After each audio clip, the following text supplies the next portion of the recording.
Dang, dang, dang, dang, dang. Oh, oh, ah. Yes, welcome. We're going to be spending the entire week looking at Wild West Exodus. Yeah. However, we popped up just before these videos to remind you, you could be a winner, baby. We're giving a ton of stuff away. Yeah. Every single day, one of you guys who comments on the video on beastsofwar.com. So come across, create yourself a free account, put a comment on the video, and you're in with a chance of winning this. Every day, we'll be picking a lucky winner who will win $30 store credit to spend immediately in the Wild West Exodus store. Awesome. So make sure to comment on beastsofwar.com for your chance to be in with that prize. However, we're not finished. At the end of the week, on the Weekender, we're going to be announcing a winner from all the comments on beastsofwar.com, or all the comments on YouTube, or all the comments on Facebook. If you want to be in with a chance of winning, you should probably do all three. Well, hang on. We have to tell them what they could win. The Town Marshal Kickstarter pledge rocks in about $325 worth of stuff.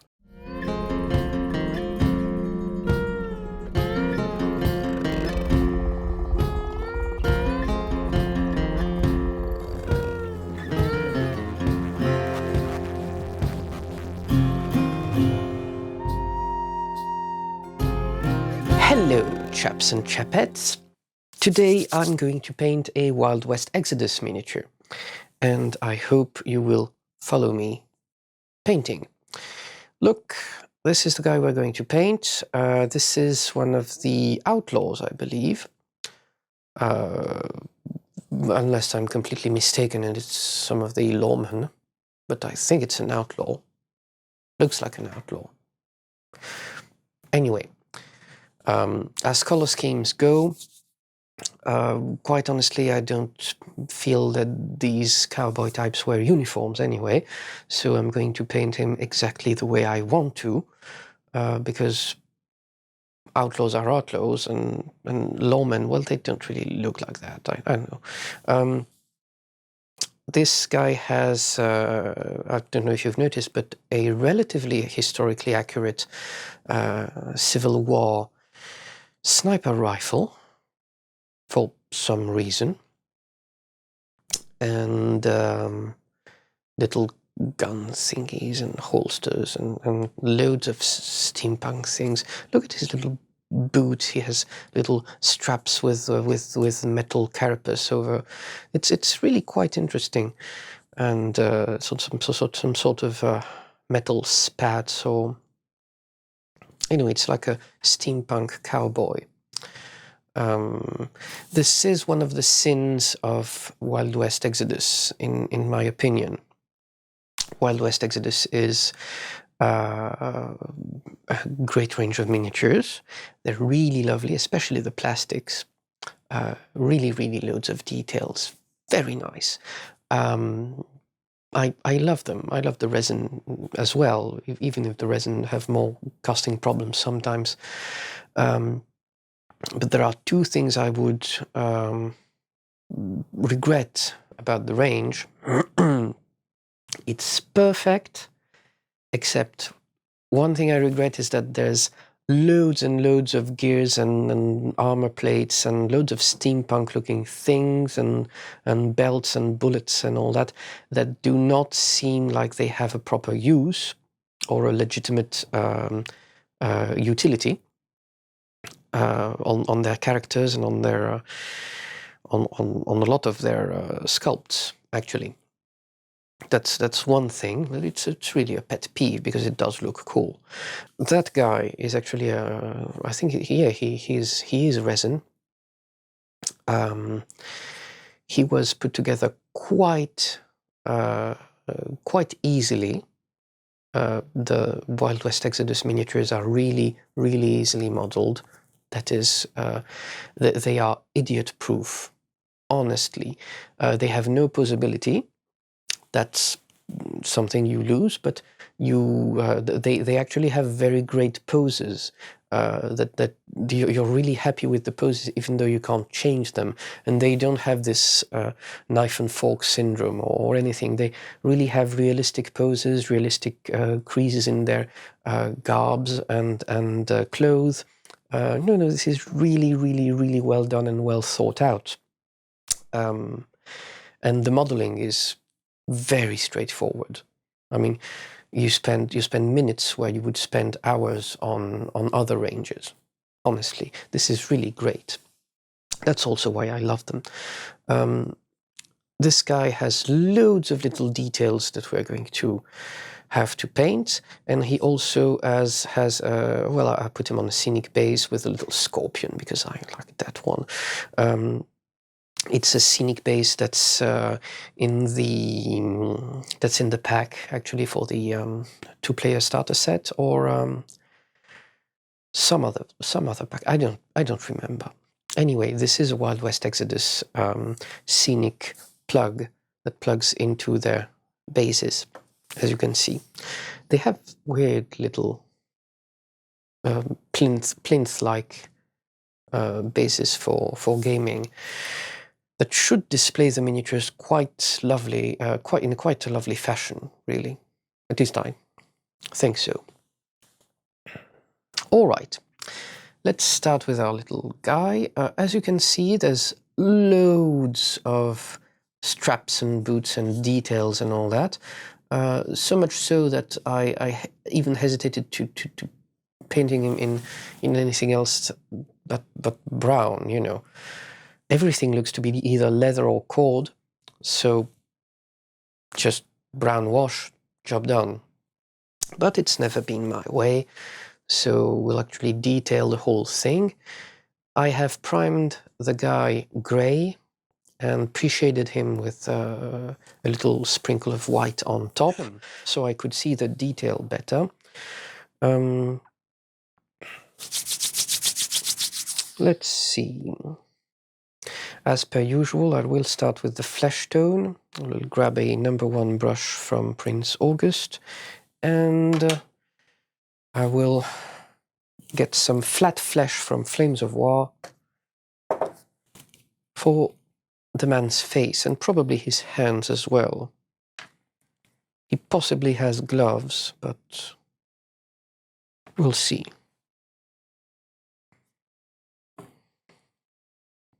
This is my flat flesh from Flames of War, the Flames of War range.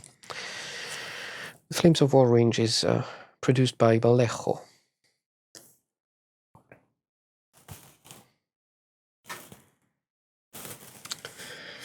Let's see. Ah, yes, he's an outlaw, right? He has some sort of weird goggly thingy going on.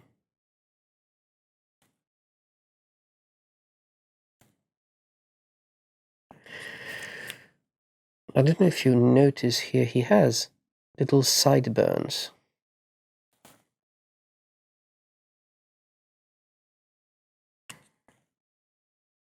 Some of the pieces here are a little bit fiddly, but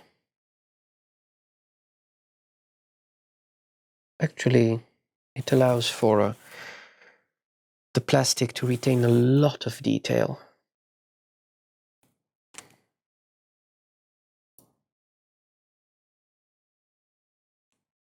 So you win some, you lose some, I guess. The gamers are not going to be too pleased, but the painters, they're gonna love it. So, does he have gloves? Yes, he has gloves. So that's all the flesh there is on this miniature. He has a lot of bootstraps and goggles and loads of leather contraptions and metal contraptions over his clothes. So I think it will be easier if we paint his clothes first and then the rest, you know. So I think I will get some sombre gray, that is gris sombra. It's from the game color range. I'll show you the color it is. It's quite interesting. There is sombre gray. Ha, much better. So I like this color because it really looks like old denim.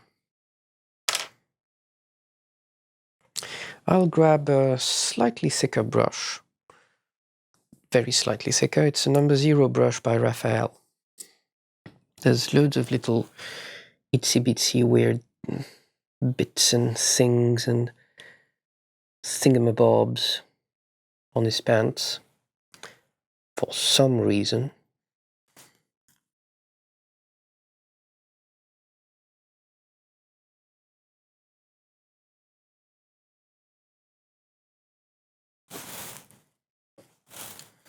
Odd thing, he has his pants over his boots. Always thought cowboys had their pants inside their boots. I think, well, it might just be a matter of taste, I don't know, or maybe this is more historically accurate, I don't know. I'm a history buff. I mean, I do have a master's degree in history from the Sorbonne, but details like these about the cowboy era, I don't really get. So, if anyone knows if this is important or not, about the pants of the cowboys and the jeans and the denim and how they used to wear them, or how they wear them now for that matter, well, please put it in the comments, because it is interesting. Now, he has a shirt underneath his these little armor plates and things to make him look like some sort of weird Far West rugby player. Well, American football player. This is this is a shirt. He can't really have a white shirt. I mean, it's too crisp, too stark. But I don't see him with a red shirt either, because, you know, he's not the red shirt. He's the more or less sniper guy, heavy weapons guy to his faction. So, you know, some sort of captain. Captain. Exactly, captain. So, orange ochre. He'll be a gold shirt. Whatever works, right?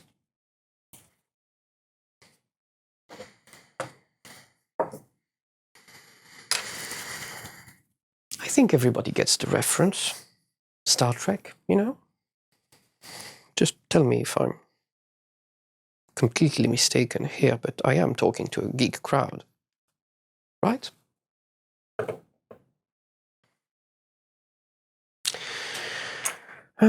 Let's grab the... what brush do I have that could be an intermediary site between those two? Oh, I brought none. Sorry. Yes, I have to bring my own brush from Paris because I only work with my own brush. It's a pet... It's a comfort thing, really. It's a pet peeve of mine. I never work with someone else's brushes. Let's have washes of that color. Maybe 50% dilution on the shirt area.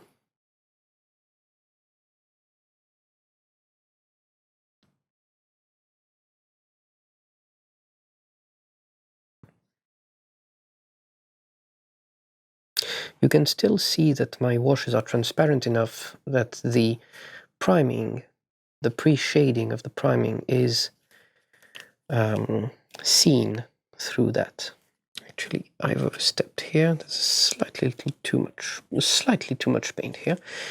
There, done. Done. Or so I thought. Because here, probably around his neck, there's a bit of his shirt here. Yes. Doesn't have the armor going all the way around all that.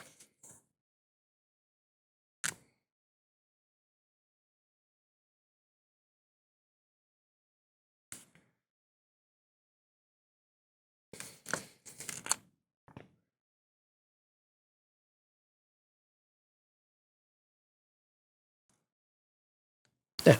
Now, I will grab a finer brush and I will use some chocolate brown to paint some of the leathers. Some of the leathers, not all of them. Let me show you my chocolate brown.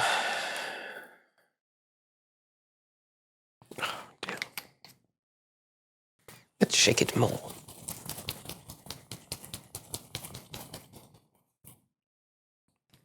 There we go. That's my chocolate brown. I should definitely invest in some bolts to put in all of these paint pots. It will help them, it will help keep them mixed and shake them properly. With that color, I will paint the woods of the guns and some of the leathers. Not all of the leathers, but some of the leathers. Yeah, okay, that brush will do. It's number 0 from Raphael. The one I keep using anyway. Your paint should be translucent and have the consistency of broth.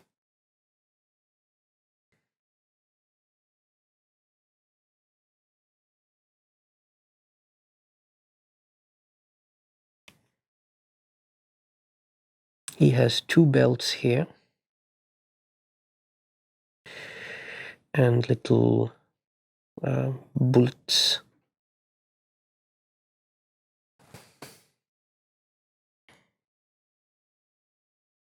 That's probably his gun's ammunition.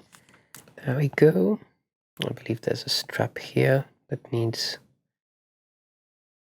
done.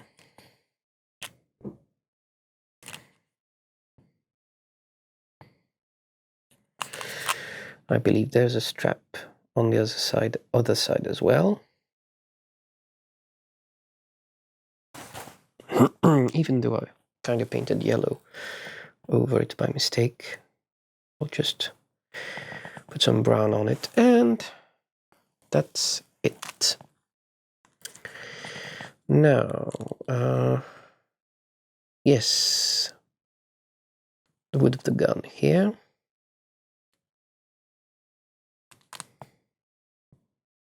For the handle, you know.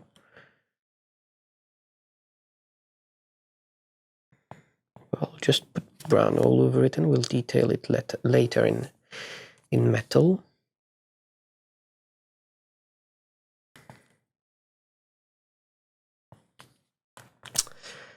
These straps, I don't think they're the same kind of brown. I will paint the shoes brown, though.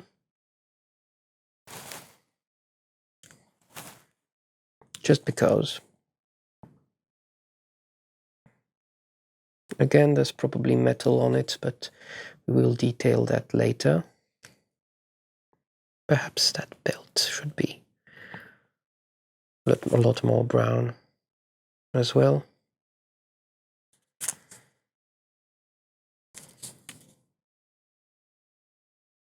Because, yeah, I like it. It is quite tricky to paint it, you know, beneath the face. Just behind it, like so. And then there's a little bit here near the glove, and I think here the wood would come up to here, actually. Okay, these straps are all right. I do believe we need to paint the hat, though.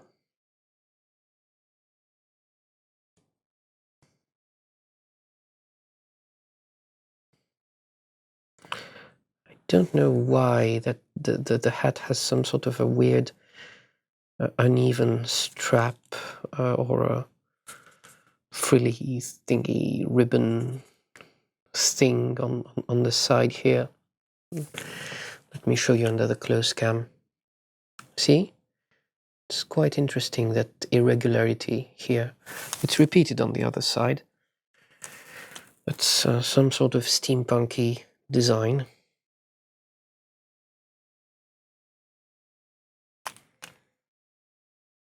I believe I will paint it in metal. Does he have any straps? No, I think it can all be metal, even the straps on the shoulders. For the rest of the leathers, we will use, instead of that very dark brown, we'll use the US Field Drab. Because these things are probably from the US Army anyway.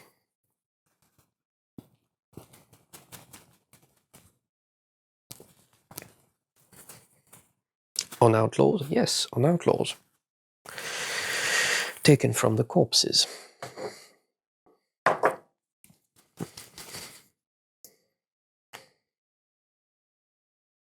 There we go. Slightly lighter, you see? And yes, I think we'll have some of that as well. It's called Brown Violet for some reason. Probably because it's brown mixed in with violet. Violet means purple, by the way. And that's not shaken enough. There we go, brown violet.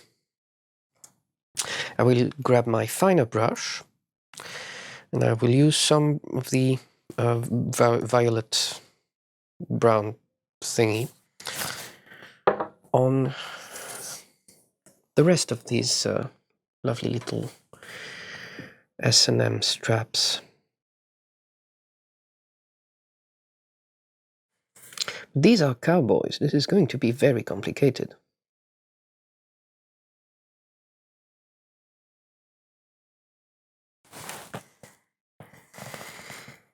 I mean, if we can't really talk about the guns, the male camaraderie, the loneliness, the cows, you know.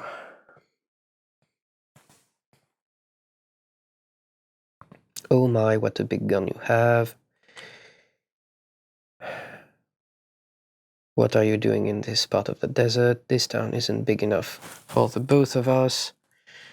This is a greener sort of leather. And there's probably metal all over it. But as I told you, we will detail the metals much later. Much later in the game. Haven't got the faintest idea why, but his guns, apparently the handles just go out to the front instead of to the back. Not leather, denim. Well, never mind. We still have time to correct that sort of thing.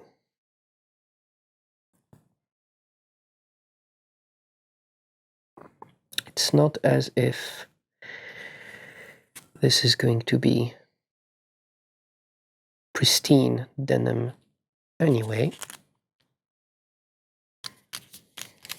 It's just going to be dirty denim. This reminds me of the 90s. 90s comic books were very special. Actually, the cool factor of your character in the comic book was basically measured by the number of useless straps and belt buckles he sported on his costume. All the X-Men had loads and loads and loads and loads of straps like that. And cable. Whew!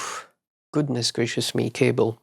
Anyway, while I was telling you that, I've just put some more of the chocolate brown on the boots because they needed it.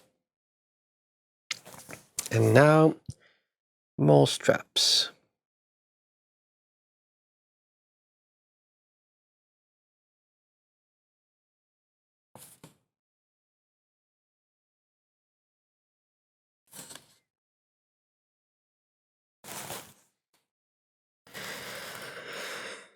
I think, yeah, the gloves will be this color as well.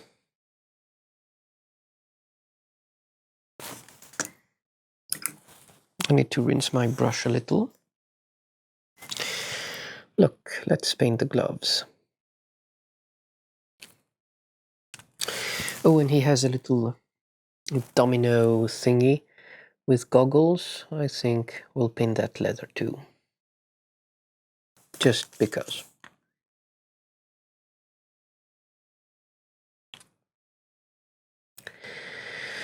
We're not looking for the best paint job in the world, but we're looking for something interesting, you know? Right. Now I do think we haven't used the field drab. Let me think. Oh! The field drab will be used for his hair.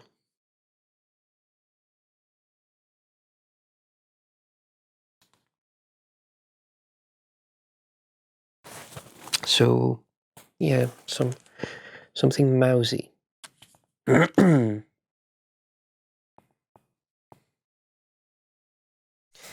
of course, the USA field drab should be used for the field. I'll grab a some sort of an old crappy brush like this one. I will decrapify it slightly by rinsing it. God, it's really crappy. Anyway, it's quite useful because I will be able to get some of the field drab thing, USA field drab, on this base properly.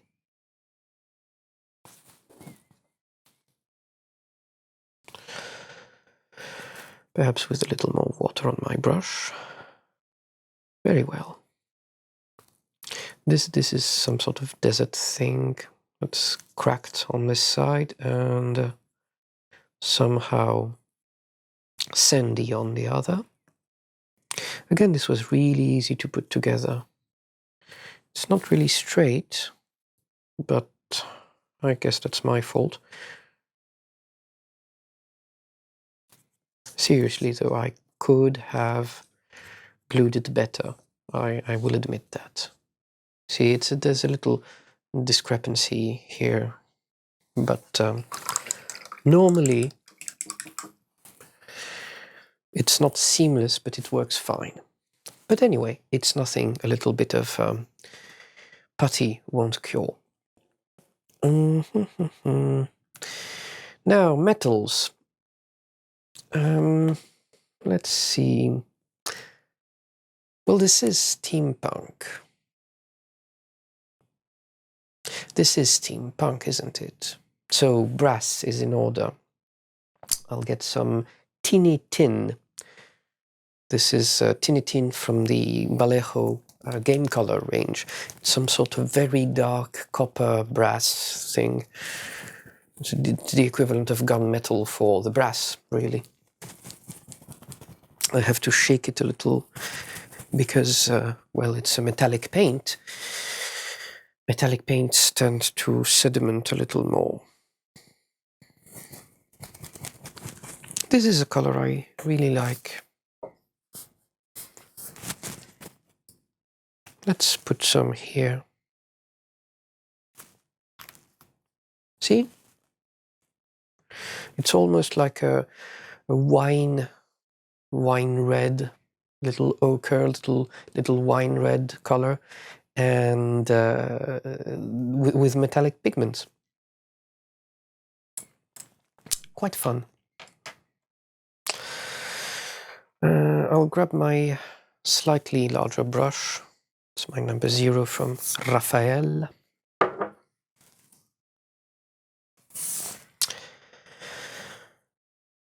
Raphael is a French maître pincelier.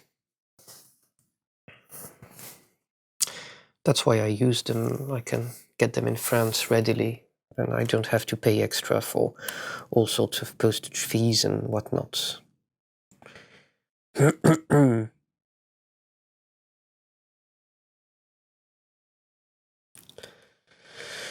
This is a wash, by the way, or a glaze would be more appropriate. The color is slightly transparent. You can indeed see the priming underneath. Ah, look at that. Isn't that beautiful?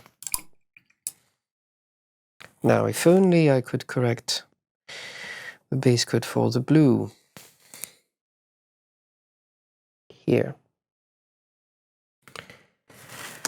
Because I keep overstepping. I don't know what it is with me this afternoon. The eyesight, I don't know.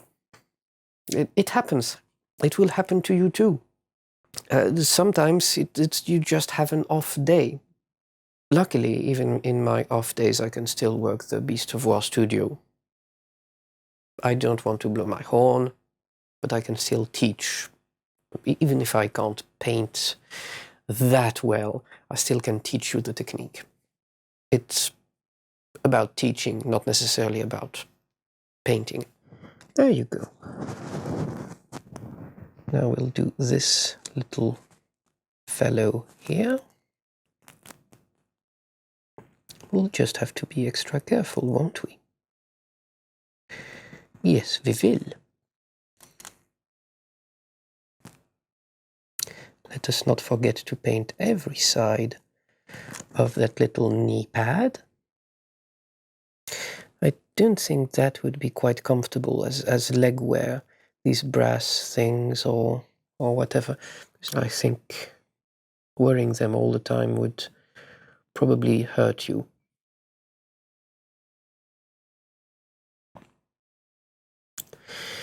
And they don't really protect that much. As you can see, there's plenty of space in between each piece of armor. It's not like Riot Kevlar protection things, you know, it's not as well thought out, I'd say. And that is what I meant when I said that the Wild West Exodus minis are stylish. Very stylish, actually. Yet, some parts of that just don't seem to have any legitimate use. Anyway.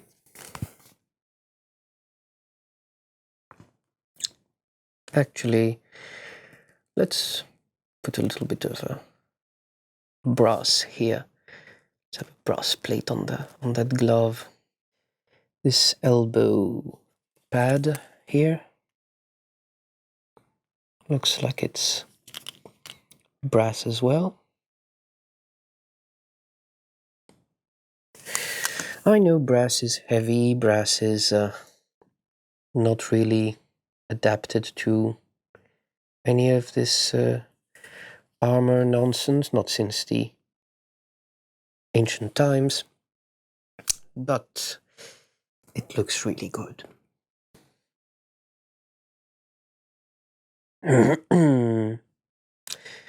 What else is brass around here? Ah, yes, well, we'll do that other thing here. I did well to pre-shade the lad. Really can see all the details much better. No, he doesn't have any plates. Oh, yes, he has. Has one plate here.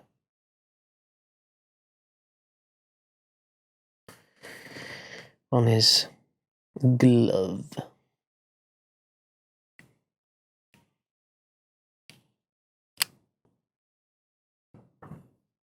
Just the one, apparently. Ah, no, yes, there it is. Was looking for it on the wrong side somehow. There. See? Plates.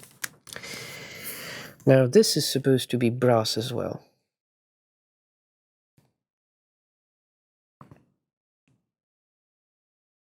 Because I like it. And because why not?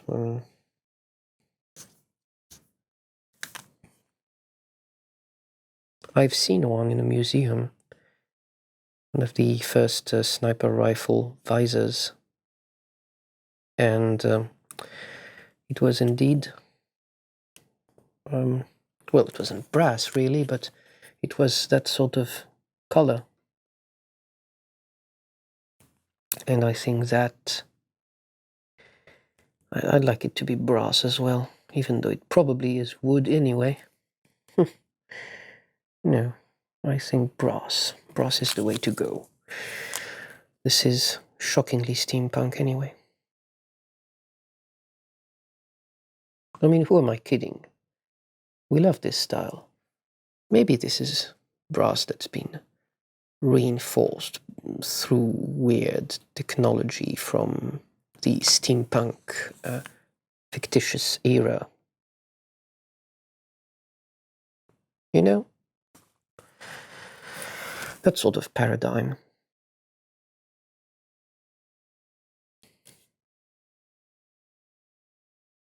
Loads of little bells and whistles. Now, let's see. Yeah, he has some sort of... yes, I think that's brass as well. See in front of his shirt there. Ooh, this is difficult to reach. Good. Reached it. Now, what have I missed? Oh, I think we need some more leather here. And then let's get some gunmetal. Gunmetal for, quite obviously, the gun. And I wanted to paint his little chest plate with it as well.